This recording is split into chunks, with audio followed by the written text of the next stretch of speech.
a fantastic weekend of football. It had everything.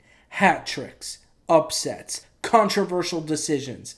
This weekend was a fantastic match week in the Premier League. Now, before I get into the ins and outs of the key games of this weekend, please make sure to like the video, subscribe, and click that notification bell so you know every time I make a new video. And throughout the video, if you have any input, please make sure to leave that below in the comments. Now let's get right into this. Now my weekend, it started off pretty fantastic, as Manchester United lost 2-1 to Brighton. And typically, I'm pretty happy whenever United loses. And that was still the case in this game, but I did feel a little bad for number one, the fans, and number two, the manager. Now, the reason I felt bad for the fans is the mistake that costed United the game is the most rudimentary footballing mistake that I feel as though you cannot even blame Erik ten Hag for this mistake. Now, I've been pretty vocal on the fact that I do not think Erik ten Hag is the guy for the job at Manchester United. And I still hold that true. I do not think he is that great of a manager. His results the past two previous seasons do not warrant him remaining in the job. But the goal that United conceded against Brighton is one of the most rudimentary footballing mistakes I have seen in the Premier League in honestly quite some time. We ran into a situation to where Brighton had two runners in at the back post and nobody on United checked their shoulder to see that these runners were coming. This is not up to Erik ten Hag to teach these guys how to do this. These are professional footballers, and every single one of them on the pitch is good enough to recognize that and spot the runners at the back post. And another thing, the people that are blaming Xerxes for the disallowed goal, here's the deal. You do not like the fact that Xerxes got his foot at the end of that Garnacho shot. I understand that. But what people do not understand at football at this level, Xerxes has one goal. And no pun intended, his goal is to put the ball into the back of the net no matter what. His knee-jerk reaction, it's an instinct for him, is to get his foot on that ball. And he was marginally offsides, if we're going to be entirely honest. I know it stinks that that goal was disallowed because it would have been a goal anyway. But if you're a United fan, I like this kid Xerxes. I think he's going to be quite good. And you do have to cut him a little bit of slack on that effort. And because I feel this way, I genuinely believe Manchester United, through the first 3 games of the season this year, they are going to beat Fulham narrowly, if we're being honest.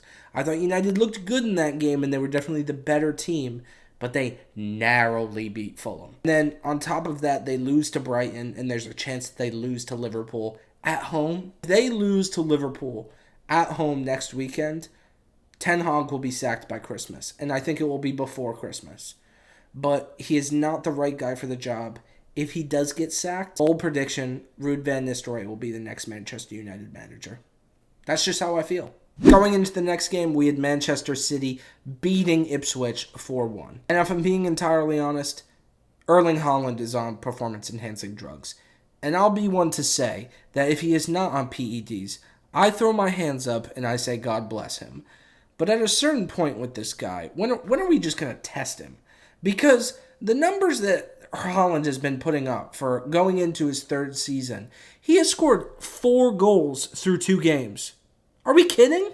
And I'll be honest with you, I'm hating on Manchester City because all of my preseason predictions were that they were going to have some sort of a fall off. And Erling Haaland has 4 goals in 2 games. That's not much of a fall off. It just seems like his first season in the Prem over again. And it's getting a little annoying. I hope they fall off. That was my prediction, but I don't think it's going to happen. Next up, we have Tottenham Hotspur beating Everton 4-0. Everton are garbage. Let's be honest. I thought that they were going to be kind of good this season. Last season, they seemed that they were making improvements. Dice ball, I was getting behind it. They are bad at football, man. There's nothing fun about watching them play. Like, Tottenham just drew Leicester. And you're just going to... Solanke can't even play? and you're just getting pumped 4-0. Basuma just came off a suspension for inhaling nitrous, and he just buried one on you. Like, Everton, at a certain point, like, this is the last season in Goodison. You have a new stadium going into next season. Like, you cannot get relegated. And I'll be honest, it seems like you're going to. If we're going to just take the first two results of the season, Everton are by far the worst team in the Premier League. The worst. Moving on, we have Chelsea with a 6-2 impressive victory away against Wolverhampton Wanderers. And I'll be perfectly honest with you, Noni Madueke, he looked fantastic in this game. But one other thing that's been very impressive for me personally with Chelsea is the fact that they have been coined Mandem FC. I don't know if any of you have seen this online on Twitter, TikTok, or anything. A lot of people are calling Chelsea the Mandem. And that's because you've seen things like Gusto in a camera angle from the tunnel, giving him one of these, the no face, no case. And a lot of the other Chelsea players, they're not throwing up gang signs, but it's like 1 degree of separation away from just chucking the setup in the tunnel. And I'll be honest with you, this is something that, me personally, I'm for in the Premier League. I'm someone who listens to a lot of aggressive rap music, and if we're just going to coin Chelsea as Mandem FC, I don't like Chelsea. I'm not going to root for them, but it's something I can very much get beside. Throwing the setup after you score a goal, not saying that anyone did that. Noni Madueke was in Wolves the day before the game, and he just posted on his story, "This place is shit," and then tagged Wolverhampton, and then went out and scored a hat trick. If we're all being honest, that's fantastic. And that's the sort of thing that the Premier League needs. We're a little whitewashed now, where, you got guys, not really chatting shit or anything like that. And I kind of love this. I don't love Chelsea Football Club. I'll let that be known till the day ends. But Mandem FC, I'm very much behind it. And I kind of love everything about it, if I'm being honest. And integral to the title challenge, Arsenal and Liverpool both picked up victories this weekend. I think people will kind of overlook the Arsenal victory and not remember that Aston Villa did the double over Arsenal last season. So this was kind of, going into this weekend, I had wondered if this would be kind of a banana peel for Arsenal. They struggled a little bit, but at the end of the day, 3 points is 3 points. And Aston Villa are a Champions League side this season. So picking up 3 points against Aston Villa, that's big. And then Liverpool picked up a win, and, we have 2 wins in the Premier League this season. Have they been the most exciting games I've ever watched before? No, but they're possession-oriented, and they're successful. We've won 2-0 against Ipswich, 2-0 again this week against Brentford.